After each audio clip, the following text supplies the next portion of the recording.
Sur la panafricaine Médian, comme toujours, c'est avec ce même plaisir que je vous retrouve pour ce nouveau numéro de votre émission Le Débrief.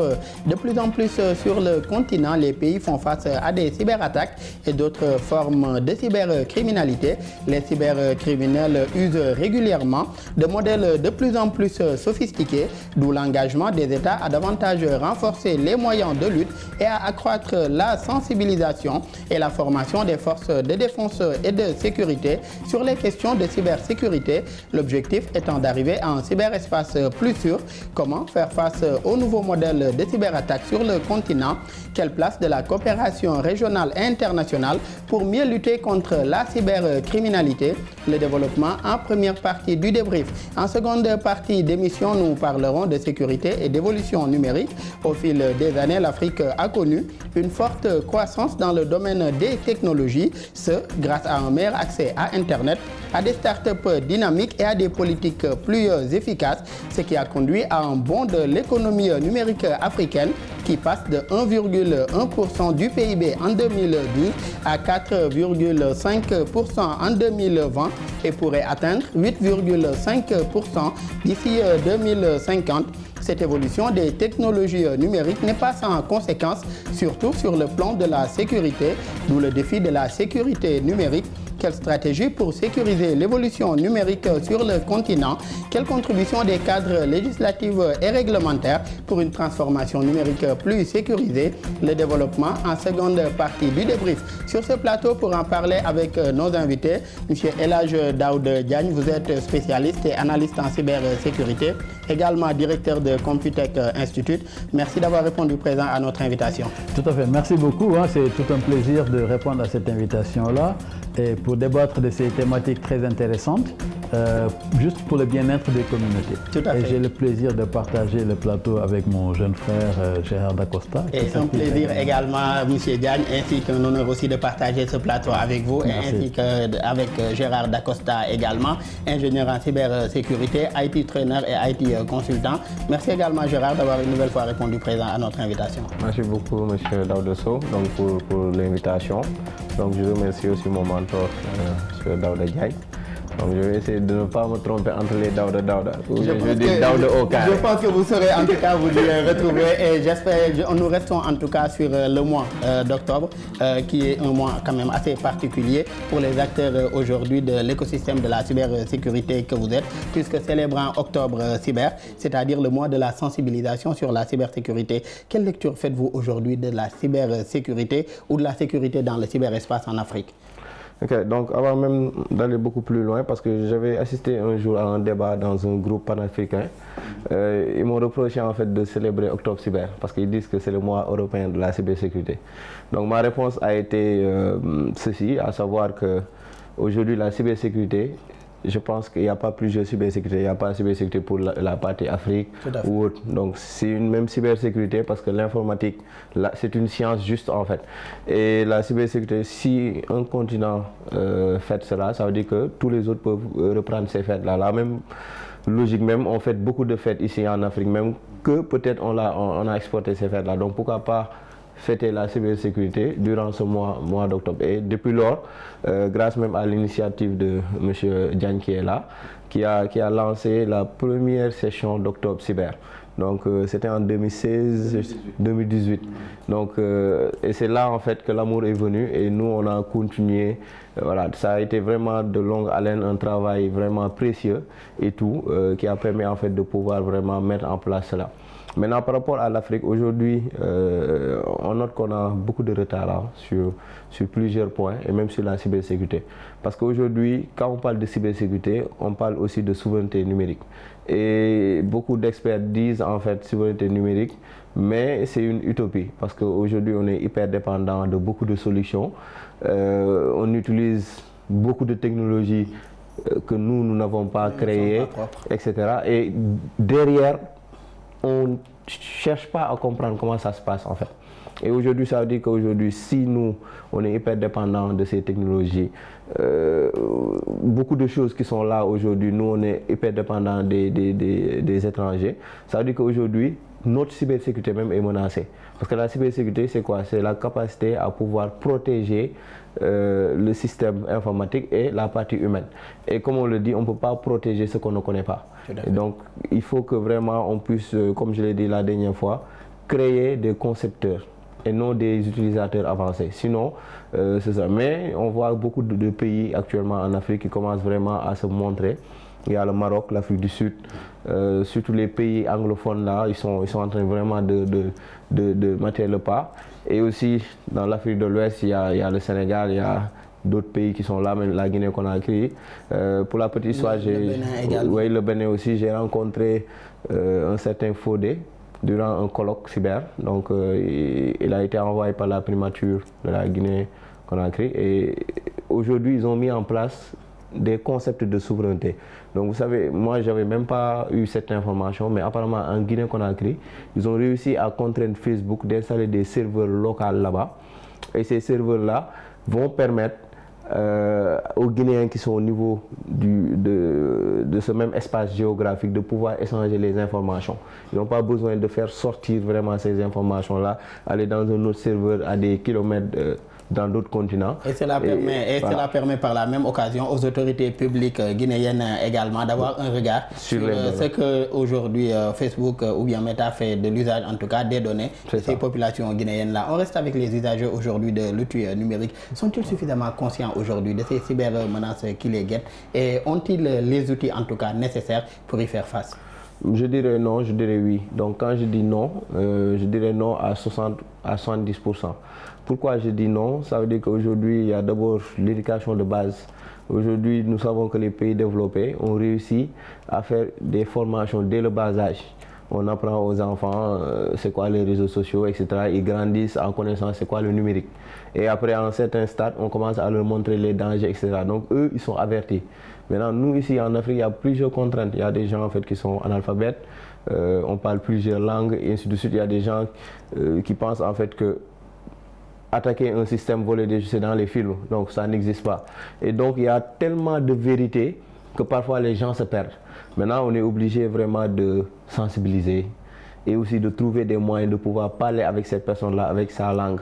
Parce qu'aujourd'hui, si on parle le français à une personne qui le comprend à peine, ça veut dire que le message qu'on voudra lui dire ne va pas vraiment avec. Et si on prend sa langue natale, cette personne-là pourra vraiment comprendre les choses comme il faut. Et donc je pense que c'est là qu'on doit vraiment appuyer la chose, c'est dans la partie non. Et on sait que cette frange de cette population est beaucoup plus énorme. Donc il faut vraiment qu'on essaye de voir comment gérer cela. Parce que quand je vais aller dans le oui, on pense que la cybersécurité ou le numérique en général, c'est réservé à des élus. Alors que tout le monde utilise le numérique maintenant. Même aujourd'hui, le paysan, le vendeur, l'éleveur, tout le monde a besoin de la technologie. Aujourd'hui, on parle même de drones intelligents qui aujourd'hui, imagine le gars qui est là avec ses troupeaux, au lieu d'aller chercher des champs et de marcher, il lance son drone et c'est le drone qui va parcourir les kilomètres pour voir là où il y a de la verdure. Et automatiquement, il suit le chemin, gain de temps. Donc imaginez un éleveur avec ses manettes de drone. Vous avez vu, donc ça on va penser que c'est dans les films, mais ça peut être. Il suffit de former la personne, de lui montrer comment acquérir ces outils-là et comment le faire. D'où la nécessité en tout cas de sensibiliser davantage à l'usage de ces outils numériques et autres technologies. Et c'est d'ailleurs l'objectif en tout cas d'Octobre Cyber. Monsieur Diagne, vous faites partie d'ailleurs de ces pionniers-là d'Octobre Cyber. Gérard l'a rappelé tout à l'heure. Et l'édition 2025 de l'événement Octobre Cyber est assez particulière avec la participation de la direction du chiffre et de la sécurité des systèmes d'information, DCSSI, comme partenaire institutionnel. Qu'est-ce que cela représente pour vous en tant que spécialiste déjà et analyste de la cybersécurité et également en tant que pionnier aussi de ce concept-là? Je dirais d'abord que j'ai bien aimé la réponse que Gérard a donnée à celui qui disait que l'Octobre Cyber, c'est un événement européen. Non. Partout dans le monde, autant on célèbre Octobre Rose contre le cancer, Et vous faites ça à votre manière parce que vous avez une coloration rose derrière sur vos écrans. Donc vous y participez à votre manière. Alors, on aurait pu dire qu'Octobre Rose, c'est uniquement pour les médecins, etc., ceux qui sont concernés par la santé, le personnel de santé, etc. Alors, Octobre Cyber, aux États-Unis, en Afrique, en Europe, partout ça se célèbre, parce que je fais partie de plusieurs organisations, aussi bien en Afrique qu'aux États-Unis, mais nous célébrons tous le mois d'Octobre Cyber. Nous en profitons pour sensibiliser les communautés dans les bonnes pratiques et les usages du numérique pour que ces communautés-là puissent se protéger quand ils se connectent à Internet. Alors, c'est une fierté, je ne vais pas dire pour moi tout seul, mais également pour Gérard, qui a su prendre le flambeau, qui a su reprendre le flambeau, parce que nous sommes des graines. Quand nous sommes des graines, il faudrait des personnes qui puissent être là, arrosées pour que ça fleurisse. Alors c'est le cas de Gérard, qui aujourd'hui a su reprendre le flambeau d'Octobre Cyber et de pouvoir perpétuer cette activité-là, cette initiative-là. Nous l'avons initié en 2018, il était là, présent. Le ministère de l'économie numérique du temps était là. Nous avions également d'autres structures de l'État qui étaient avec nous, et puis de la société civile, etc. C'était très bien, nous avions démarré petit. Après, on a voulu un peu agrandir. L'année qui a suivi, c'est le ministère de l'économie numérique qui a repris le concept pour pouvoir organiser ça. Après, c'est la période de la Covid, on sait tous, après ça a été ralenti, etc. Bon, bref. En tout cas, le concept d'Octobre Cyber, c'est pas quelque chose qui m'appartient, c'est pas quelque chose qui appartient à Gérard ou à quelqu'un d'autre. Certes, nous sommes les initiateurs, mais à travers la communauté Route SN. Moi, je dis à Gérard toujours que je suis membre forcé de la communauté Route SN. Hein? Alors, tout comme Octobre Cyber. Alors, nous l'avons ouvert pour que vous, par exemple, aujourd'hui, vous êtes en train de participer à Octobre Cyber, en nous invitant sur ce plateau-là, en faisant cette émission, pour parler de cybersécurité. Alors, une autre structure, une organisation, une personne physique peut organiser une activité dans le cadre d'Octobre Cyber. Hier, j'ai eu un ami qui a été invité à la RTS, qui a fait une émission et qui m'a dit c'est ma participation à Octobre Cyber. C'est effectivement ce que nous recherchons. C'est pour ça qu'on s'est rapproché de la DCSSI pour que cette structure étatique-là, au moins, nous accompagne de manière institutionnelle, qu'on ait un accompagnement institutionnel pour que ceux qui nous suivent sachent que vraiment la cybersécurité, ce n'est pas quelque chose de banal, ce n'est pas quelque chose qu'on doit prendre à la légère. Et parce qu'on aurait pu continuer comme ça sans un appui institutionnel. Mais l'appui institutionnel nous renforce et également permettra d'ouvrir un peu plus les yeux à l'État pour dire qu'il y a une communauté qui est là, qui est prête à accompagner les communautés, à leur apprendre, les éduquer, les former pour qu'elles puissent se protéger quand ils sont dans l'espace cyber. Et j'aimerais plus qu'on reste avec cette protection dont vous parlez. Je le disais en introduction d'ailleurs, les cybercriminels usent régulièrement également de moyens qui sont de plus en plus sophistiqués dans le cadre de leurs cyberattaques. Leurs actions n'épargnent ni État, ni organisations privées, encore moins des particuliers. Quels sont aujourd'hui les différents, en tant qu'ingénieur, en tant que spécialiste plutôt de la cybersécurité, quels sont ces différents types de cyberattaques que vous notez le plus souvent? Je vais prendre juste un exemple qui est le phishing par l'ingénierie sociale. L'ingénierie sociale, c'est quoi? C'est quand quelqu'un cherche des informations par des moyens un peu plus subtils. Par exemple, on peut vous envoyer un formulaire à remplir en vous demandant des informations derrière et quand vous les donnez, on peut vous attaquer. On peut vous envoyer une image, on peut vous envoyer une vidéo, on peut même discuter avec vous comme ça, au téléphone, en ligne, par mail, etc. Et l'attaque va passer par là. Donc juste entre parenthèses pour dire que toute personne ou bien toute entité qui est victime de cyberattaque, c'est parce qu'il y a une main derrière. Il y a une collaboration de quelqu'un à l'intérieur derrière, ce qu'on appelle les inside, bon, je ne veux pas dire les inside threats, ça s'appelle les inside threats, les menaces internes, parce que ça passe toujours par, soit c'est de la malveillance, soit c'est de l'ignorance, soit c'est fait de manière délibérée, etc. Aujourd'hui, quand on prend l'exemple du phishing, on peut vous envoyer un mail. Alors, dans ce mail-là, on vous demande des informations, jusqu'à aller vous demander vos informations bancaires, ou bien votre mot de passe de votre adresse email, ou bien de votre de votre intranet, etc. Tout est possible. Maintenant, avant, on pouvait les reconnaître très facilement parce que le message en général n'était pas cohérent et il y avait plein de fautes. Il y a une donne qui est venue s'ajouter à cette ingénierie sociale-là, à ce phishing, c'est l'intelligence artificielle. Tout à fait. Alors, le hacker, il utilise l'intelligence artificielle, un outil d'intelligence artificielle, et te fait un très bon texte. C'est arrivé avec les escroqueries, cyber-escroqueries qui se font avec les comptes bancaires. On vous envoie un mail, vous pensez que c'est votre banque. Vous y répondez, on dit oui, maintenant il faut changer votre compte d'accès parce que nous sommes en train de restructurer, de refaire la structuration, les nomenclatures, etc. d'accès au compte bancaire. Alors avant, on vous envoie un mail, vous voyez que vraiment le logo il est un peu sale, le texte il n'est pas cohérent, etc. Mais avec l'intelligence artificielle, vous avez un très bon document, très bien fait. Vous pensez que c'est exactement votre banque qui vous l'envoie. Malheureusement, c'est les pirates qui vous l'envoient. Et d'où la nécessité, en tout cas, et l'intérêt d'allier cette sécurité numérique avec la sécurité humaine, pour rester avec l'exemple de la banque, puisque aujourd'hui, un coup de fil à son gestionnaire de compte peut permettre, en tout cas, de vérifier s'il s'agit bien de la banque ou non. Exactement. Juste un coup de fil, parce qu'en fait, quand j'ai dit que quand il y a attaque, c'est parce que la personne a prêté le flanc. Donc, a prêté le flanc parce que c'est juste une question de vigilance. Aujourd'hui, le maître mot de la protection en ligne, c'est la vigilance.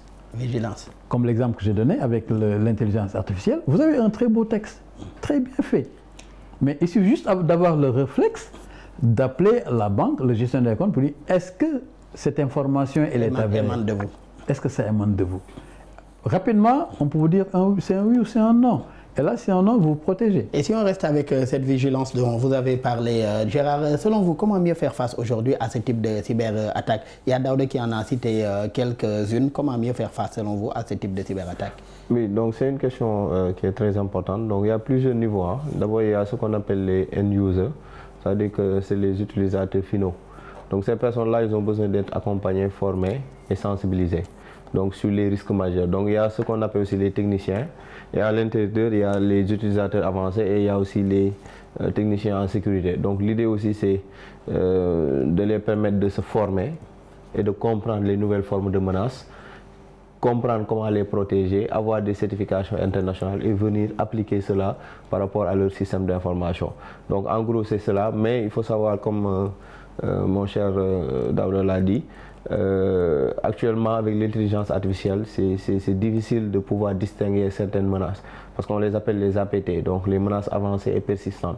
Donc c'est des menaces en fait aujourd'hui qui occupent plusieurs formes. Ils peuvent devenir même un PDF, hein, un fichier normal, et le système ne pourra pas le reconnaître. Donc après, ils se transforment en ce qu'ils veulent, et ainsi de suite. Donc il y a des phishing identifiés, il y a des phishing personnalisés. Ça veut dire qu'aujourd'hui, on peut le lancer. C'est seulement pour Daouda et il se concentre que sur toi.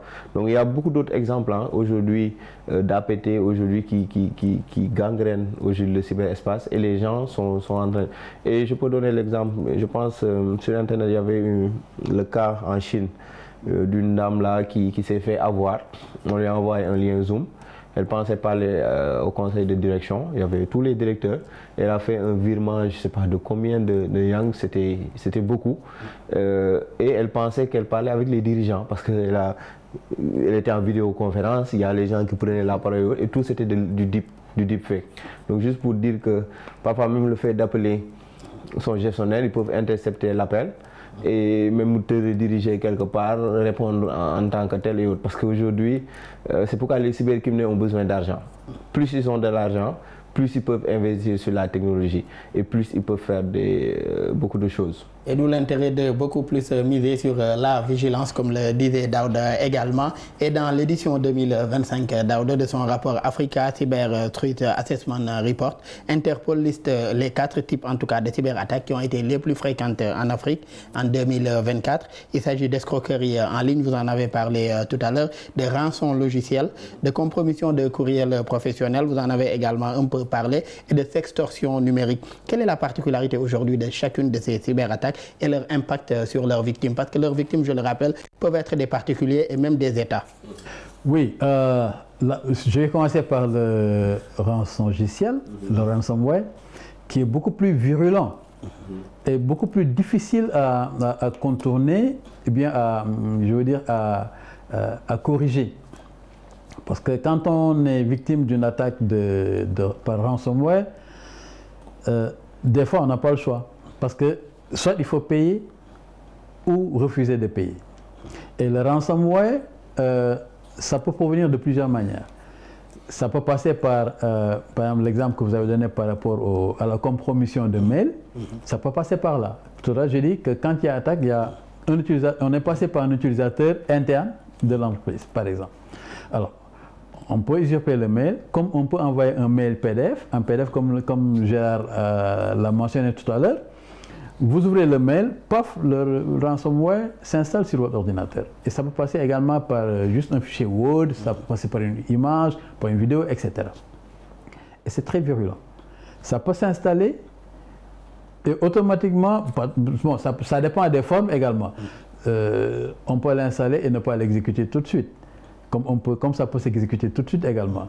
Alors parce qu'il ne faut pas oublier que quand les pirates entrent dans un système, ils prennent le temps de tout photographier, de faire tout ce qu'ils veulent avant de bloquer le système, de mener l'attaque. Alors, quand le ransomware s'exécute, mais vous avez juste un message, système hacked, ou bien système bloqué, ou bien vous avez été piraté, des messages comme ça. Et on vous demande de payer. Maintenant, vous avez deux options, soit payer ou ne pas payer. Maintenant,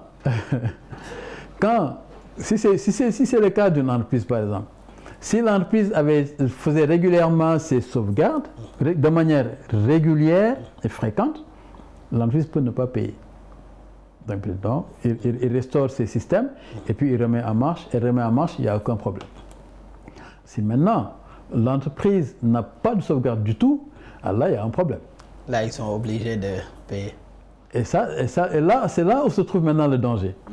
Puisque cela devient un engrenage également. Exactement. L'entreprise peut payer, on peut lui envoyer le code de déchiffrement. Alors, ce code peut restaurer toutes les données, comme elle peut restaurer qu'une partie des données. Ou bien, des fois même, ça ne restaure absolument rien du tout. Et vos données sont déjà parties. Donc là, c'est un grand problème. L'usurpation de mail, la compromission de mail également, c'est ce qui permet de faire, par exemple, ce que Gérard, l'exemple de la dame de la Chine a vécu. Si on compromet une adresse email, mais la porte est ouverte à toutes les dérives en ligne. Et la personne fait déjà de l'usurpation d'identité et se présente comme le propriétaire de l'adresse email. Elle peut tout faire. Voilà, pour ces deux exemples. Et cela peut avoir également des conséquences, comme nous l'avons dit tout à l'heure, sur ces victimes-là, que ce soit des entreprises ou encore des particuliers. Exactement. Et aujourd'hui également, Gérard, il y a 5 principaux défis, en tout cas, dans le cadre de la lutte contre la cybercriminalité en Afrique, qui sont aujourd'hui ce cadre juridique et politique fragmenté, des contraintes également de capacité et de compétences, puisque tout le monde aussi ne s'y connaît pas en cybersécurité, face à ces menaces émergentes-là, une coopération transfrontalière et partage de renseignements limités également, ainsi que des contraintes au partenariat public-privé et la responsabilité des plateformes. Vous avez donné tout à l'heure l'exemple de la Guinée. À votre avis, comment lever ces différents obstacles afin d'allier cybersécurité et souveraineté numérique? Donc, c'est une question qui vient à son heure, hein, parce qu'il faut savoir que toutes ces questions que vous avez citées concernent d'abord l'État. Quand je dis l'État, c'est d'abord ce qui décide le gouvernement, à savoir le président avec les ministres, les directions, etc. Parce qu'aujourd'hui, peu importe que nous, les particuliers, on parle, on rédige. Moi, je pense avec des groupes, on a rédigé une proposition de réforme de la loi du 28 ou 25 janvier 2008. Donc, on a proposé aussi pas mal de réformes. On a parlé partout et ainsi de suite. Mais aujourd'hui, si l'État, nos dirigeants ne sont pas conscients de ces enjeux-là, ça veut dire que tous ces points-là ne vont pas y aller. Parce que qui va promulguer la loi? C'est le président. Qui va mettre en place des décrets, etc. Donc voilà, c'est le président et son gouvernement. Donc vraiment, il faut que nous, les décideurs, puissent être conscients de cela et qu'on puisse, et heureusement, je pense, avec le New Deal, voir que le président de la République aller dans plusieurs plateaux et parler d'identité numérique parler de la cybersécurité, même donner référence à l'Estonie. Donc je pense qu'il est conscient en fait de ces enjeux-là. Et Daouda, quel regard, juste avant qu'on termine avec la première partie, quel regard est-ce que vous portez aujourd'hui sur cette évolution probable des cybermenaces au cours de la prochaine décennie et comment les acteurs du secteur de la cybersécurité pourraient davantage anticiper pour y faire face? Mais ça va aller crescendo, hein? Ça va aller crescendo parce que tous les pays tendent vers la transformation digitale.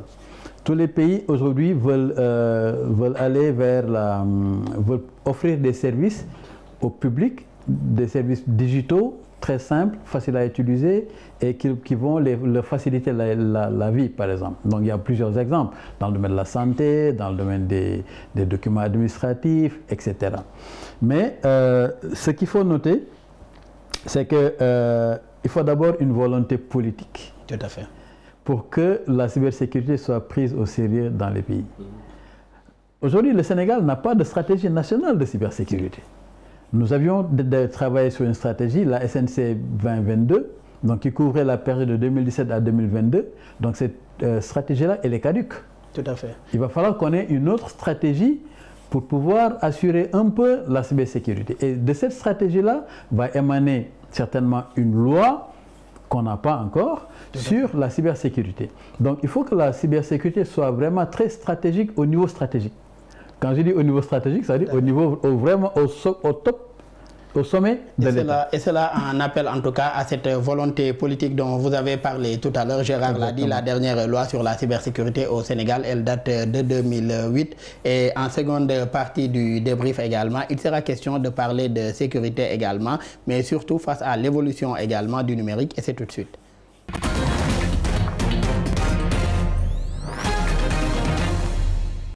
De retour pour la seconde partie de votre émission Le Débrief. El Hadj Daouda Diagne, dites-moi, quelle lecture est-ce que vous faites aujourd'hui de l'évolution du secteur du numérique sur le continent?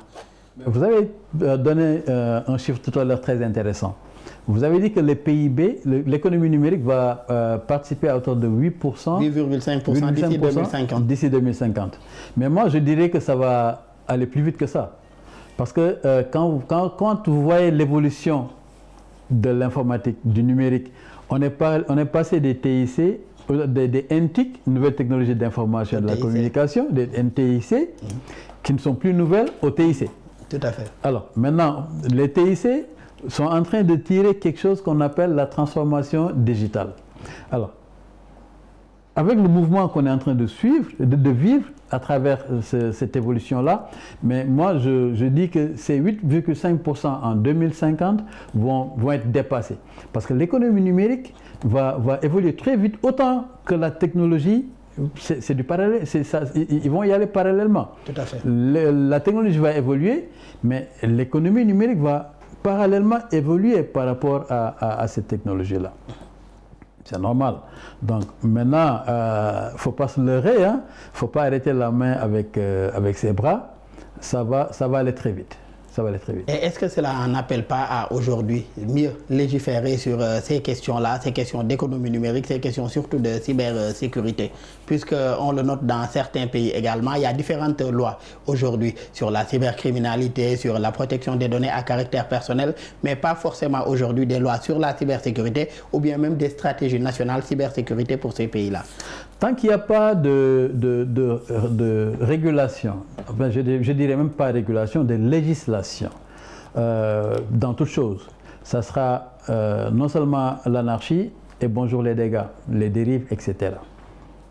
Alors, nous au Sénégal, on a 5 lois qui datent de 2008, je crois, Gérard, si je ne me trompe pas. 2018 Non, 2008. Il y a eu 2008 d'abord. Après, il y a les modifications intervenues dans le code pénal et le code de procédure pénale. Exactement, en 2018. Donc, mais c'est des lois qui sont très anciennes et qu'il faut revoir. Mais c'est toutes les lois qu'on a, je vais les citer si vous permettez. Allez-y. On a la loi d'orientation sur les systèmes d'information, la loi sur la cryptologie, la loi sur les transactions électroniques, la loi sur la cybercriminalité et la loi sur la protection des données à caractère personnel. Alors, toutes ces lois-là sont utilisées par le public en général comme étant des lois de la cybersécurité. Mais non, nous n'avons pas encore de loi spécifique sur la cybersécurité. Un exemple, la la loi sur la protection des données à caractère personnel a donné naissance à la CDP. La commission de protection des données à caractère personnel. De la même manière, la loi sur la cybersécurité devrait aboutir à une agence nationale qui va gérer la cybersécurité. Aussi, je ne sais pas le nom, je ne veux pas donner de nom spécifique, mais en tout cas, une agence qui serait en charge de la question de la cybersécurité. Qui sera en charge des questions de cybersécurité. On ne l'a pas encore réussi, et on n'a pas cette loi. Mais quand on voit, je ne parle même pas au niveau africain, parce qu'il faut que tout ça soit harmonisé. Au niveau pays d'abord. Au niveau pays, au niveau africain, on va y revenir. Mais aujourd'hui, par exemple, l'Europe l'a réussi. L'Union européenne l'a réussi à travers le Cyber Security Act. Il y avait une agence qui gérait la sécurité, l'ENISA, mais la Cyber Security Act est venue renforcer l'ENISA en termes de moyens humains, de moyens financiers, de moyens logistiques, de moyens techniques. Alors, nous déjà, au niveau État, on peine à réussir cela.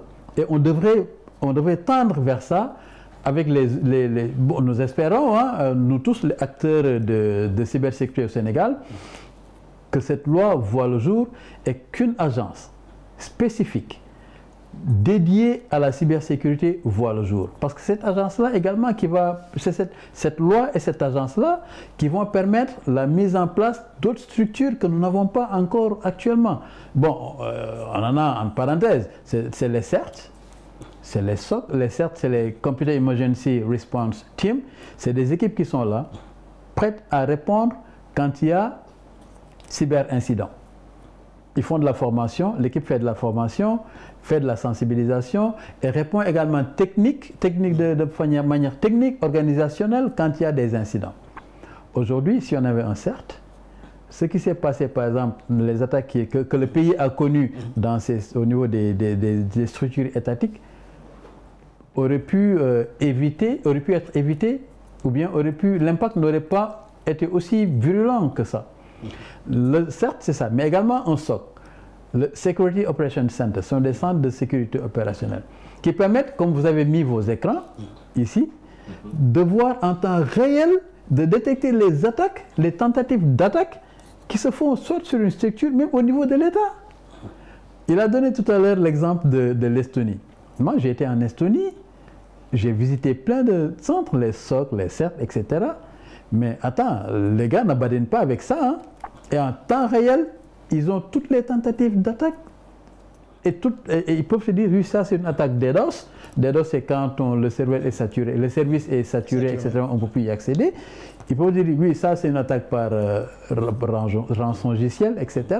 Mais en temps réel, et ce qui peut permettre d'anticiper également sur ces menaces-là et de réduire, comme vous l'avez rappelé tout à l'heure, surtout l'impact que cela peut avoir. Nous développerons davantage tout à l'heure. J'aimerais en venir à Gérard. Gérard, il y a la transformation numérique rapide également du continent, mais de façon inégale également entre pays, d'un pays à l'autre, avec des disparités notées entre des pays dans le développement du numérique, surtout entre pays dits avancés en termes de stratégie nationale ou de loi en tout cas, et de cybersécurité, et des pays en retard qui manquent soit de ressources techniques ou bien de ressources techniques et financières. Qu'est-ce qui justifie à votre avis en tout cas ces disparités-là et comment travailler à les corriger?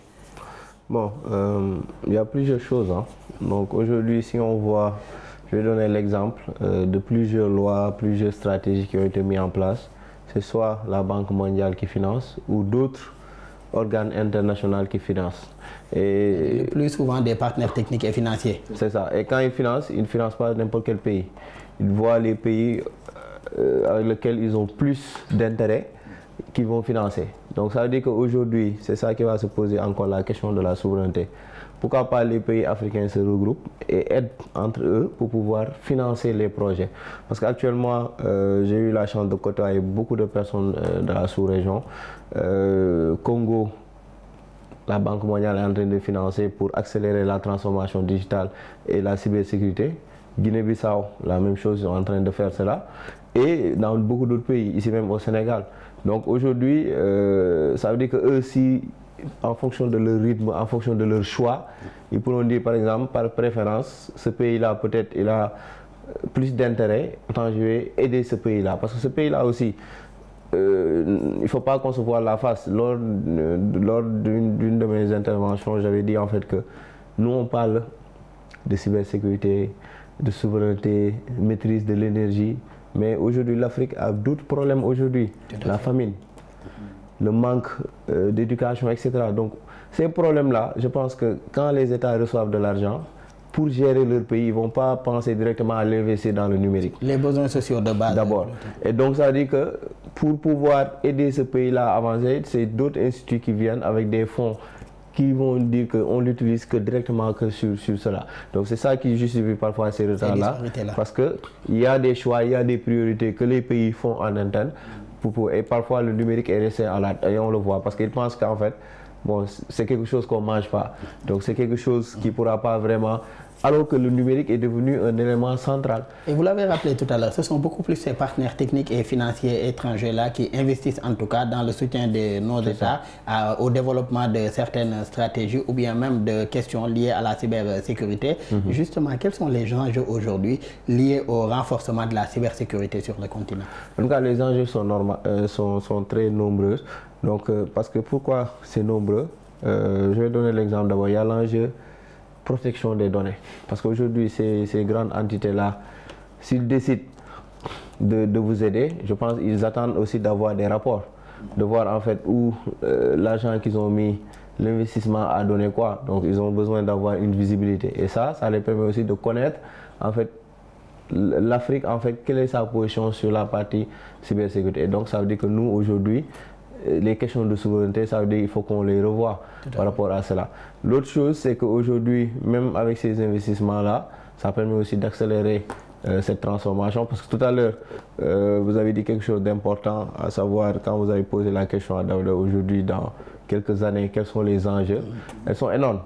On parle maintenant de machines quantiques qui peuvent casser en fait des clés de chiffrement à moins de combien de secondes. Donc ça veut dire qu'aujourd'hui, la cybersécurité même et le chiffrement, qui est deux sciences différentes, va devenir caduque. Ça veut dire que vous mettez en place des protocoles et autres, mais la machine quantique vient et c'est pourquoi les coopérations internationales sont importantes.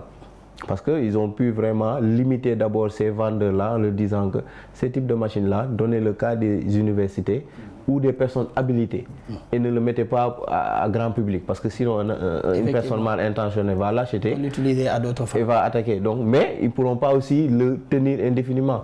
Donc après, plus on avance, plus il y a plus d'attaques et il y a plus de machines sophistiquées et plus les gens ont plus besoin d'utiliser plus de données et de machines puissantes. Ça veut dire qu'aujourd'hui la cybersécurité va occuper une autre place et cela doit alerter les Africains parce que nous on est toujours en retard sur l'évolution technologique. Et là il y a deux évolution qu'on ne doit pas être en retard, c'est l'IA et la cybersécurité. Et vous parliez tout à l'heure même de machines quantiques, cette révolution numérique également pose un autre défi, surtout face au développement de ces technologies dites technologies émergentes. Aujourd'hui, quelle stratégie pour sécuriser l'évolution de ce numérique-là? Il y a Daouda qui a rappelé tout à l'heure le fait que beaucoup de nos États, en tout cas, ne disposent pas de stratégie nationale, ne disposent pas de loi spécifiquement pour la cybersécurité, encore moins d'agences qui travaillent sur ces questions. Quelle stratégie donc pour mieux relever ce défi-là, surtout face aux technologies émergentes? C'est ça. Donc moi, je vais même puiser sur les solutions que j'ai mises sur mon livre blanc, qui s'intitule Cybersécurité et souveraineté numérique. Donc j'ai d'abord dit qu'il faut revoir le cadre réglementaire. Donc aujourd'hui, j'aime toujours donner l'exemple du Sénégal pour pouvoir copier par rapport à l'Afrique. Le cadre réglementaire, on dispose de quoi? Donc par rapport à cela, on essaye de faire l'inventaire. Qu'est-ce qu'on dispose? Qu'est-ce qu'il y a en manque? Donc par rapport à cela, moi j'ai essayé de faire une étude opérationnelle pour l'état de lieu au Sénégal. Donc j'ai regardé sur la partie armée, police, administratif, etc. Donc j'ai vu qu'on a quelque chose, mais il manque. Il manque quoi? Une haute autorité de cybersécurité, comme il l'a dit. Donc on a la DCIC qui est là, mais qui est une direction. Donc elle doit devenir une haute autorité. Voilà. Donc après cela, on a aussi une commission de protection des données personnelles. Ils doivent devenir une haute autorité. On ne doit pas avoir un commandement cyber, on doit avoir une 5e armée avec un général, avec des bataillons, carrément des cyber-bataillons pour défendre notre intégrité. Et aussi, il faut de la formation. Il faut revoir notre système éducatif. Il faut vraiment intégrer ce qu'on appelle la culture cyber au niveau des mentalités et tout. Et l'autre aspect aussi, c'est l'aspect législatif. Aujourd'hui, nos lois, et même si on regarde sur toute l'Afrique presque, rares pays mettent à jour leurs lois. C'est-à-dire qu'on est dépassé. Aujourd'hui, on a beaucoup de problèmes. Et parfois, le Sénégal, c'est bien, on met en place, je vois la volonté, mais parfois on met la charrue avant les bœufs. Aujourd'hui, on a une stratégie de l'IA, mais on n'a pas une loi sur l'IA. Vous avez vu? Il le dit tout à l'heure, on est en train de mettre en place des organismes de cybersécurité, mais on n'a pas une loi sur la cybersécurité. Donc, on a aussi une loi sur la cybercriminalité qui est vieille et d'autres lois aussi en parenthèse. Donc, ça veut dire qu'aujourd'hui, il y a déjà ce travail-là qu'il faut faire. Il faut déjà former, que ça soit sur la partie administrative, et il y a l'École nationale de cybersécurité qui le fait très bien actuellement, qui forme les agents de l'État. Et il faut aussi former les magistrats. Donc qu'on puisse avoir des IT magistrats qui viendront, et non des magistrats qu'on forme seulement à l'informatique vite fait. L'usage de l'outil informatique. Non, mais qu'on ait des IT magistrats. Il faut avoir des informaticiens mais magistrats. Donc voilà, il ne suffit pas de former. Restons sur ce point important que vous abordez, à savoir la question de la formation. D'ailleurs, dans ce cadre, Daouda, vous êtes directeur de Computech Institute. Selon vous concernant aujourd'hui, quelle place doit occuper la formation, doivent même occuper la formation et le renforcement des capacités sur ces questions de cybersécurité? Très bien. Avant de répondre à cette question, permettez-moi juste de faire une petite parenthèse sur ce qu'a dit Gérard, mais par rapport à la transformation digitale. Elle est en train de s'opérer, mais de manière très désorganisée. Regardez le nombre de plateformes qui est en train d'être mise en place au niveau du pays. Alors, il y a une plateforme pour le recrutement, il y a une plateforme pour les marchés, etc. Beaucoup de manquements. Déjà dans le cadre réglementaire, déjà dans la partie technique et dans la partie organisationnelle. Quelle entité aujourd'hui gère la transformation digitale du pays? Il n'y en a pas. Ça devait être le rôle. J'ai discuté une fois avec le ministre... N'est-ce pas une prérogative du ministère de l'économie numérique? J'ai discuté une fois avec le ministre des Télécoms et de l'économie numérique. Je pense que c'est comme ça que ça s'appelle, le ministère. Alors, j'ai discuté avec lui. Et c'est exactement je lui ai dit. Aujourd'hui, ce ministère-là doit prendre en charge tout ce volet transformation digitale. Aucune plateforme ne devait être mise en ligne sans pour autant que ce ministère-là fasse le nécessaire. Quand je dis le nécessaire, on parle de réglementation, de respect de la vie privée des gens, des utilisateurs, etc., de la sécurité et tout. Mais ça ne se fait pas, donc de manière désorganisée.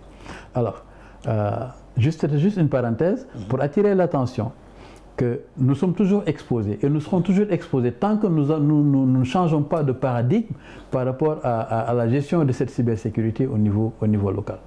La formation, elle est capitale. Non seulement former, je ne sais pas ce que je vais rajouter de ce que Gérard a dit, parce qu'il a tout dit. Aujourd'hui, au niveau des tribunaux, ce sont les lois pénales qui sont appliquées à ceux qui commettent des crimes, des cybercrimes.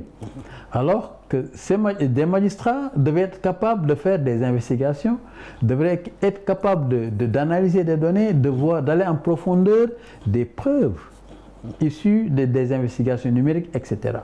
Donc, au-delà de ça, j'ai fait une étude sur l'implémentation de la stratégie nationale de cybersécurité de 2018, je crois, à 2021. J'ai fait ça, que j'ai publié.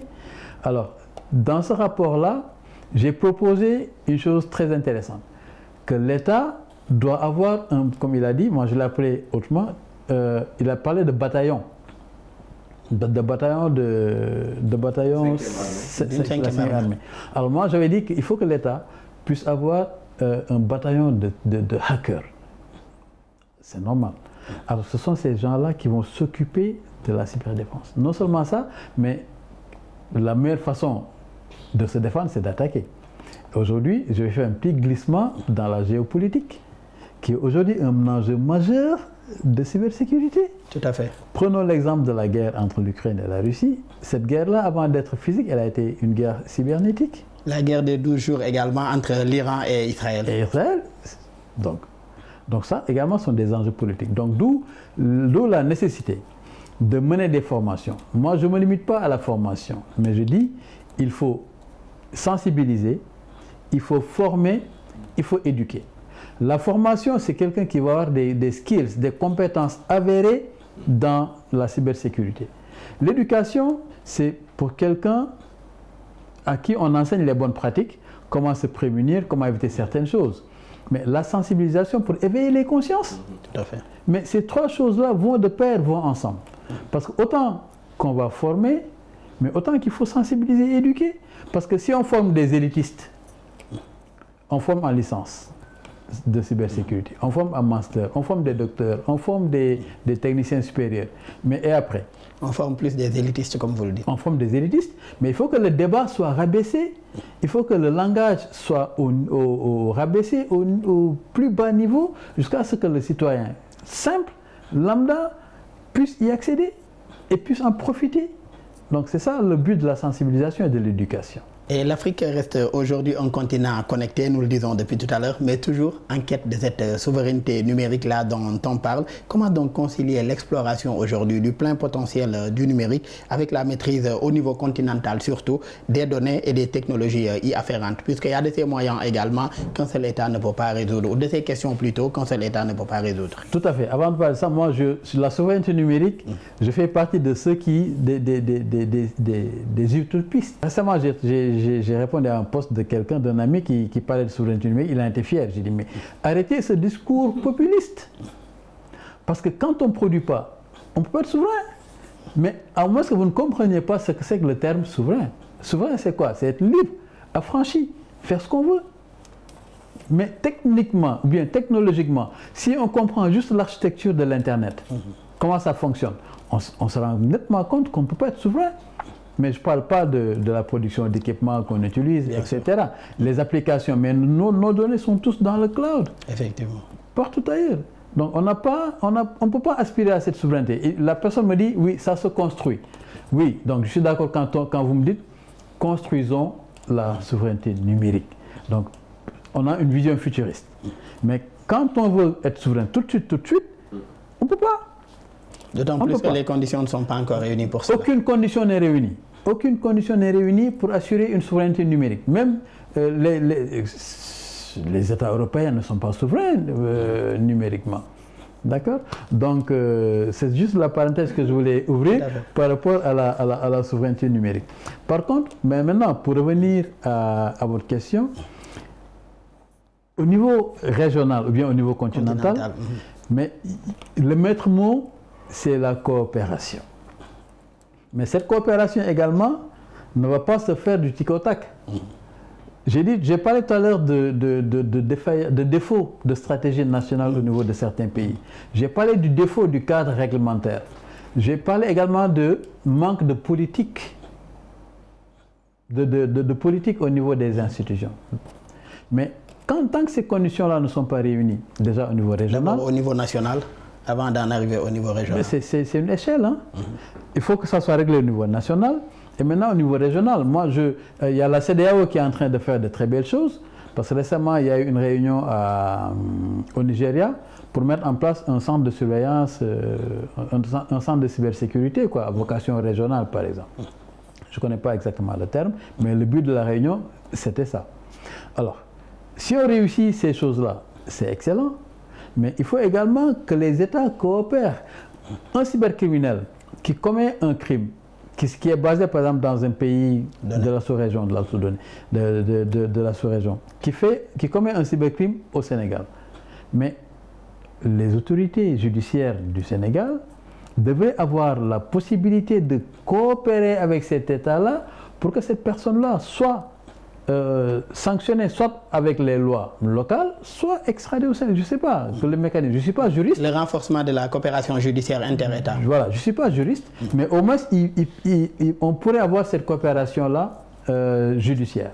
Mais également une coopération technique. Aujourd'hui, il y a l'école l'école nationale de cybersécurité vocation régionale qui fait des formations, mais on ne doit pas se limiter juste à former et puis c'est tout. Mais il faut que la collaboration, la coopération technique puisse être assurée, l'échange d'informations entre États, de cyberinformation. Quand je dis information, je parle d'information cyber, mais peut être vraiment développé et que quand ça, on va atteindre ce niveau-là de coopération, mais je pense que ça va être beaucoup plus simple pour l'Afrique, aussi bien au niveau régional qu'au niveau continental, tout en n'occultant pas le fait qu'on ne parle pas les mêmes langues. Tout à fait. Ce qui peut être un obstacle. Ce qui peut constituer un obstacle. Et ce qui nous amène à autre chose également, la nécessité de travailler, comme le dit depuis tout à l'heure Gérard, sur aujourd'hui ce cadre législatif et réglementaire. Quelle contribution aujourd'hui de cet aspect-là, Gérard? La nécessité d'harmoniser les cadres législatifs et réglementaires pour réussir aujourd'hui, en tout cas, cette transformation numérique qui sera beaucoup plus sécurisée. Il faut que les dirigeants soient vraiment à l'écoute et connaissent les enjeux. Et après, il faut aussi que, comme je l'ai dit au niveau de mes analyses, et tout à l'heure même M. Daouda l'a souligné, nous avons une gouvernance éclatée. Donc chacun tire de son côté en fait. Et donc le premier pilier, c'est d'abord de prendre tous ces parties prenantes et de les faire s'asseoir, qu'ils puissent parler le même langage. Et que aussi, chacun puisse connaître en fait, comme j'ai l'habitude de le dire, sa fiche de poste. Bon, j'aimerais interpeller juste Daouda sur un point avant qu'on termine avec cette émission, puisqu'il y a pas mal de choses en tout cas à dire.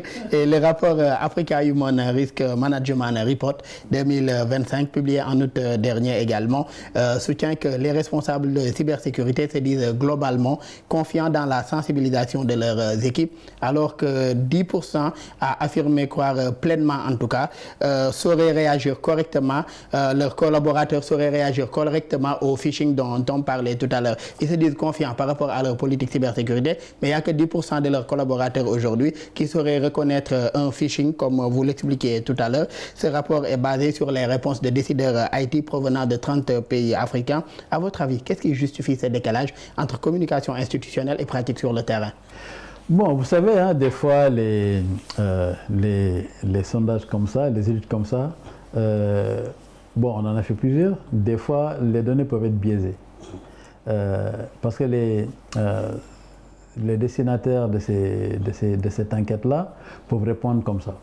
Donc, sans pour autant prendre au sérieux les enjeux de cette enquête-là.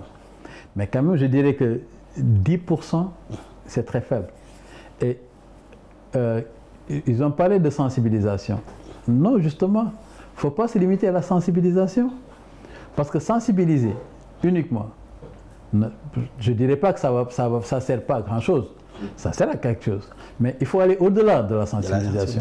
On ne va pas former nos collaborateurs pour qu'ils soient des experts cyber, mais au moins qu'ils soient éduqués. Mais malheureusement, Elhadji Daouda Diagne, nous en sommes à la fin de cette émission.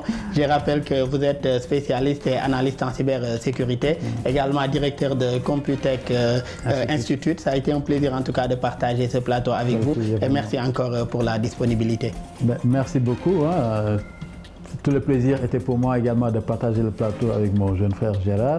Mais à Computech, on fait des formations sur la cybersécurité, hein, on en fait beaucoup, à plusieurs niveaux, hein, même le niveau le plus bas. Au niveau CAP, je pense jusqu'à niveau licence. Bon, on a une formation, on a un BTS, une licence, mais également des formations modulaires. Par exemple, quelqu'un qui veut apprendre à se protéger quand il est sur un réseau sans fil, ça également, on sait le faire. Et ce sera un plaisir en tout cas de renforcer nos compétences dans ce domaine. Monsieur Gérard Dacosta également, ingénieur en cybersécurité, IT trainer et IT consultant. Merci encore Gérard d'avoir été avec nous et aussi un plaisir d'avoir partagé ce plateau avec vous.